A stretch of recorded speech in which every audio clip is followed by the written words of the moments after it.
Good day everyone, I'm April Joy Alipio from BSN 1B and today I will be performing respiratory assessment. Gather all the equipments needed. Stethoscope, skin marker or pencil, centimeter ruler. Explain to the client what you are going to do, why it is necessary, and how he or she can cooperate. Discuss how the results will be used in planning further care or treatment. Good morning sir, I'm April Joy Alipio, your student nurse for today. Pwede ko po bang malaman ang inyong pangalan? Birthday po sir? October 8, 2019. Ilan taon na po kayo sir? 23. Okay sir. For our assessment today, sir, I'll be assessing your posterior and anterior thorax. Also, your lungs, sir, i-check po natin. For this assessment, sir, kailangan kong i-inspect, palpate, percuss, at auscultate. At saka, I'll listen to your breath sound, sir. Is it okay, sir? Okay, sir. Wash hands and observe appropriate infection control procedures. Provide for client privacy. In women, drape the anterior chest when it is not being examined. Inquire if the client has any history of the following. May difficulty po ba tayo sa paghinga? Chest pain, sir. Cough? Sa past history, sir, may prior respiratory problem po ba kayo? Previous surgery, sir. Biopsy. Okay, so sa allergies, sir, may treatment po ba tayong ginagamit, sir, or any medications? Pulmonary test, sir. Nagkaroon tayo ng x-ray?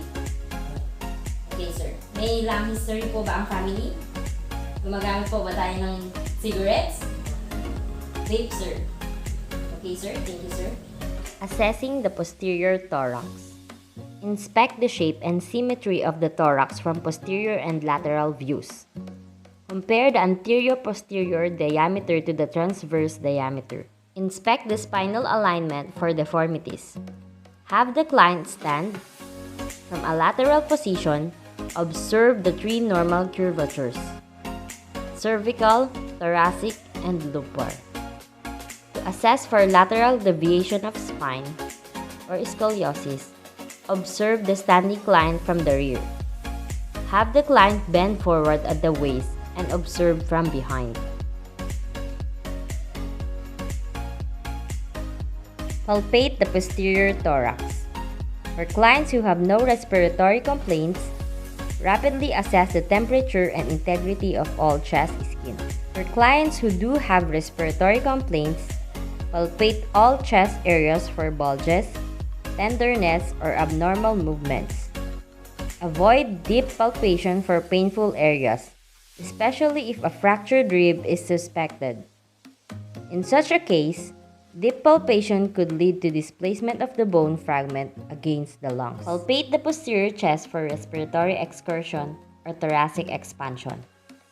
Place the palms of both your hands over the lower thorax with your thumbs adjacent to the spine and your fingers stretched laterally. Ask the client to take a deep breath while you observe the movement of your hands and any lag in the movement. Palpate the chest for vocal or tactile fremitus, the faintly perceptible vibration felt through the chest wall when the client speaks. Place the palmar surfaces of your fingertips or the ulnar aspect of your hand or closed fist on the posterior chest, starting near the apex of the lung. Ask the client to repeat such words as blue moon or 1, 2, 3. Repeat the 2 steps, moving your hand sequentially to the base of the lungs. Compare the fremitus on both lungs and between the apex and the base of the lung, using either one hand and moving it from one side of the client to the corresponding area on the other side, or using 2 hands that are placed simultaneously on the corresponding areas of each side of the chest. Percuss the thorax. Ask the client to bend the head and fold the arms forward across the chest. This separates the scapula and exposes more lung tissue to percussion.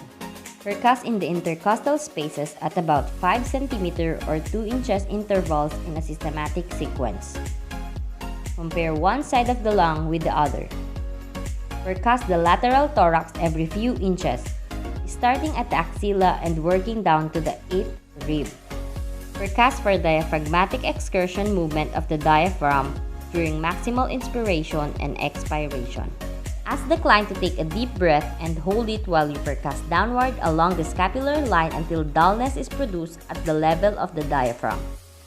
Mark this point with a marking pencil and repeat the procedure on the other side of the chest. Ask the client to take a few normal breaths and then expel the last breath completely and hold it while you percuss upward from the mark point to assess and mark the diaphragmatic excursion during deep expiration on each side.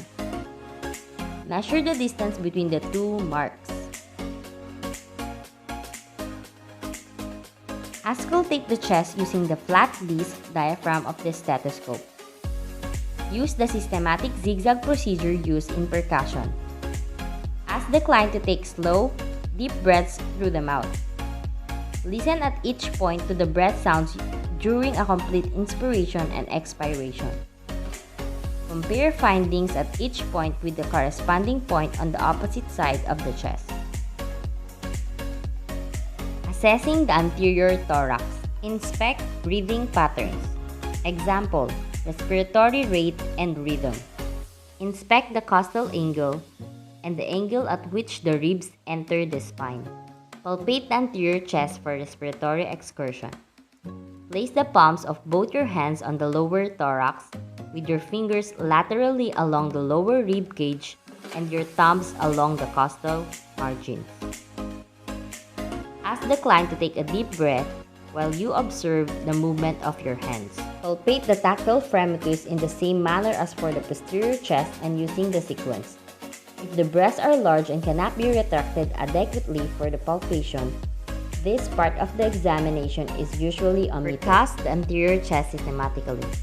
Begin above the clavicles in the supraclavicular space and proceed downward to the diaphragm. Compare one side of the lung to the other. Displace female breast for proper examination. Auscultate the trachea. Auscultate the anterior chest. Use the sequence used in percussion, beginning over the bronchi between the sternum and the clavicles.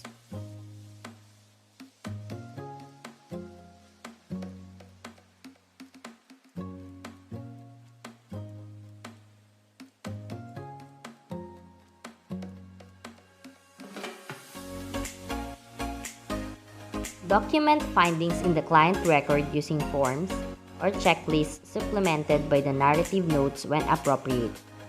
Evaluation. Relate findings to previous assessment data if available. Report significant deviations from normal to the physician.